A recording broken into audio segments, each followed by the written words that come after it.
Good evening. Welcome to South Asia Newsline. I'm Yeshi Chansom. Here are the top stories we are tracking for you on Thursday, the 1st of September.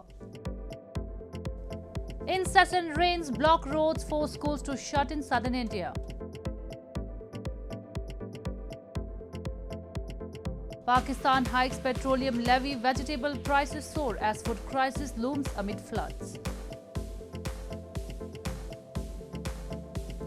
And Sri Lanka gains IMF's provisional agreement for $2.9 billion loan. And now for all the details. Several states in India are reeling under the impact of monsoon rains. Sudden heavy showers on Thursday prompted authorities in southern Tamil Nadu state to shut down schools and colleges, while waterlogging led to traffic snarls in Bengaluru city and compelled most people to stay indoors. Sudden heavy showers lashed several districts of India's southern Tamil Nadu state on Thursday, prompting authorities to declare a holiday for schools and colleges amid forecast of more rainfall. School children and locals in Milai district were seen heading home carrying umbrellas amid torrid showers. In the wake of the situation, the weather department also advised fishermen not to venture into the sea. Torrential rains in Bengaluru city in neighbouring Karnataka state led to waterlogging and traffic snarls. Residents waded through knee-deep water with their carts and two-wheelers, while others were compelled to stay indoors with water seeping into their residences. I did not expect that this has to be like this even today. Yeah, because the rains were actually yesterday, day before yesterday. And it is actually 2 days now. And we still have the same situation. It's feeling bad for it. I mean, I have booked a court and I'm not able to go now. Meanwhile, in northern Prayagraj city, water level of river Ganga reduced but left many homes muddy and dirty. People were seen cleaning their homes and said they were receiving contaminated water for drinking. Seasonal monsoon rains from June to September cause deaths and mass displacement across South Asia every year, but they also deliver more than 70% of India's rainfall and are crucial for farmers. In news from Pakistan, thousands of people displaced due to unprecedented flooding in Pakistan are struggling without access to food, clean water, shelter or basic health care and have pleaded for immediate help.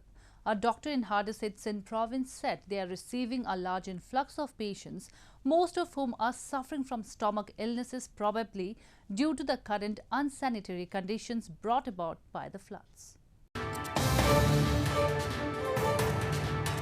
Displaced people in flood-battered southern Pakistan were seen seeking shelter under makeshift plastic tenting, together with their belongings and farm animals.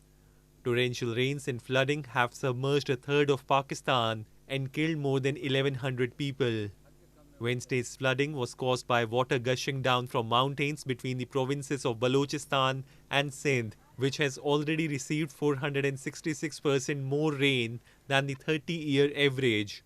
A villager in Sindh's hard-hit Shikarpur district said floodwater had swept away houses and ruined household goods and appealed to authorities for help.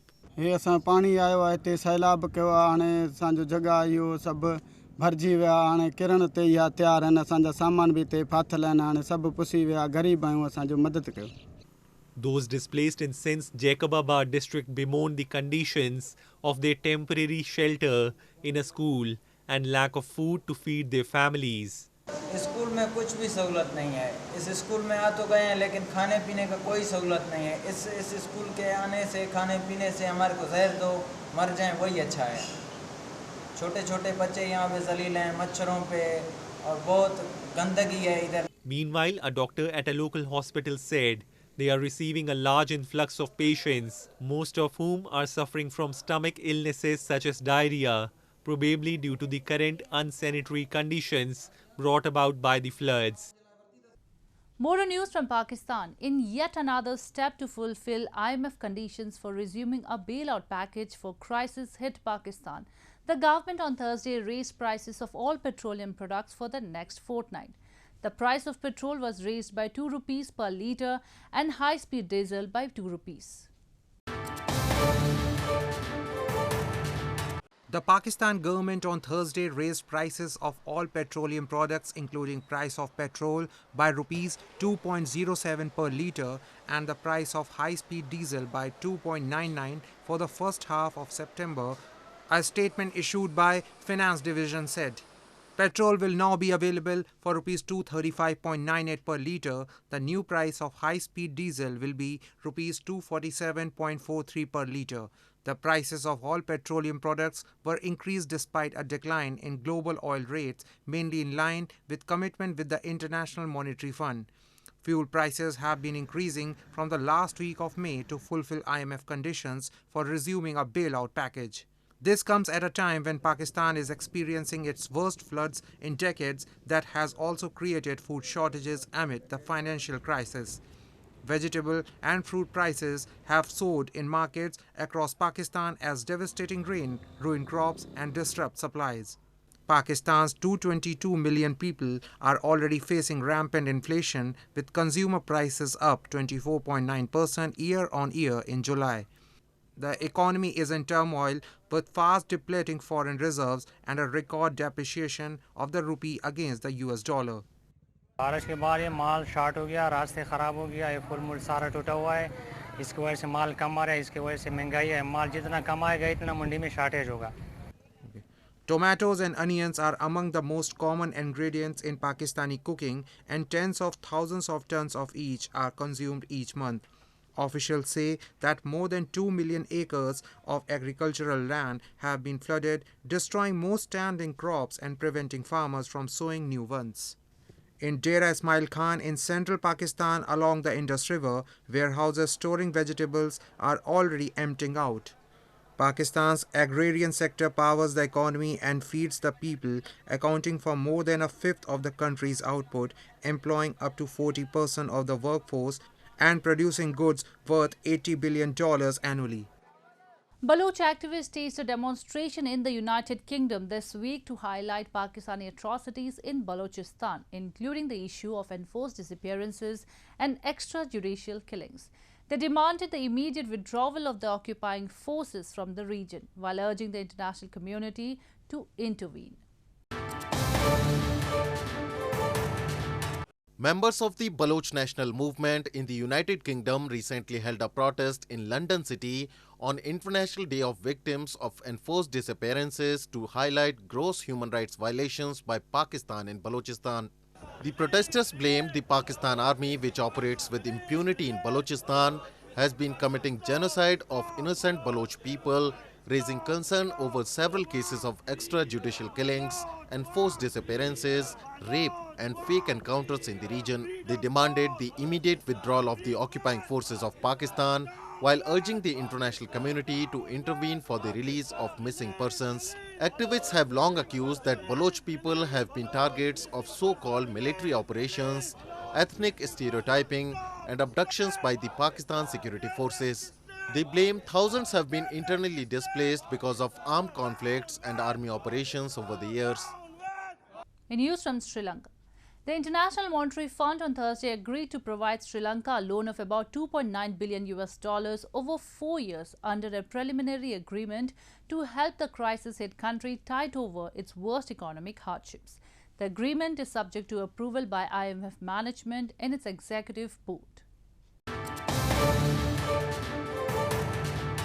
Crisis-hit Sri Lanka has reached a preliminary agreement with the International Monetary Fund (IMF) for a loan of about $2.9 billion, the global lender said on Thursday.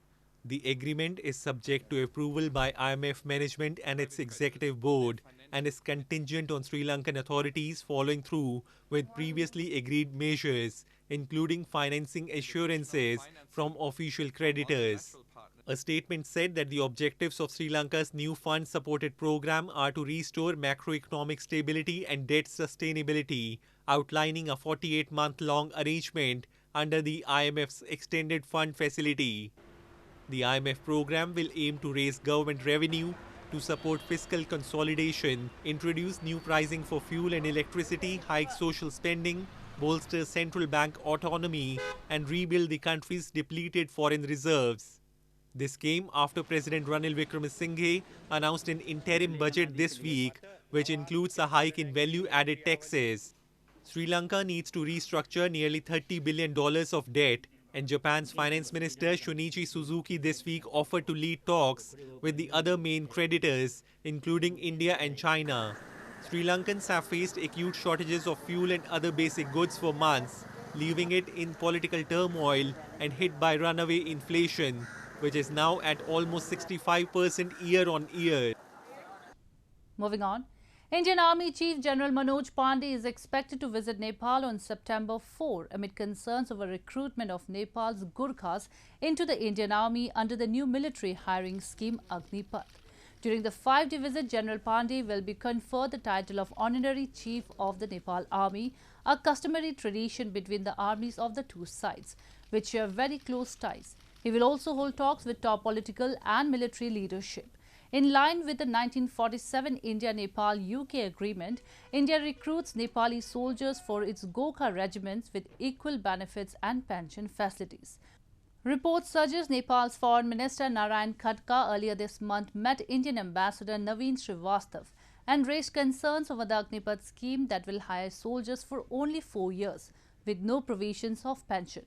Gurkha soldiers have historically served for much longer terms in both the Indian and the British armies. Moving on, the early harvest of sugarcane is in full swing in parts of Bangladesh where farmers are busy harvesting the commercially important sugar crop. In Bangladesh, the harvesting season of sugarcane usually extends from September to March. The tall tropical perennial plant is hitting the markets in capital Dhaka. Traders were seen loading bundles of sugarcane onto their tricycles at a market in Dhaka. Sugarcane is an important industrial and cash crop and contributes to the economy of the country. The government is emphasizing the attainment of self-sufficiency in sugar and jaggery production by boosting up the sugarcane production in the country.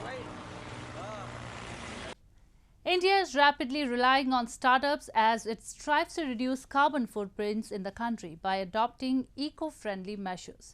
Bamboo India is one of the many startups which support the Indian dream by steering away pollution one bamboo toothbrush at a time, as it boasts of being a zero-waste company. India is rapidly relying on startup as it strives to reduce carbon footprints in the country by adopting eco-friendly measures.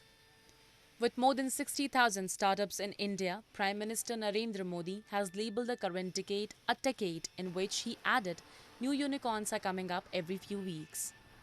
Bamboo India is one of the many startups which support the Indian dream by steering away pollution one bamboo toothbrush at a time, as it boasts of being a zero-waste company. We are only exporting 4% to the global market. So I thought, why not the things we should take up, because this is something directly related to the farmers.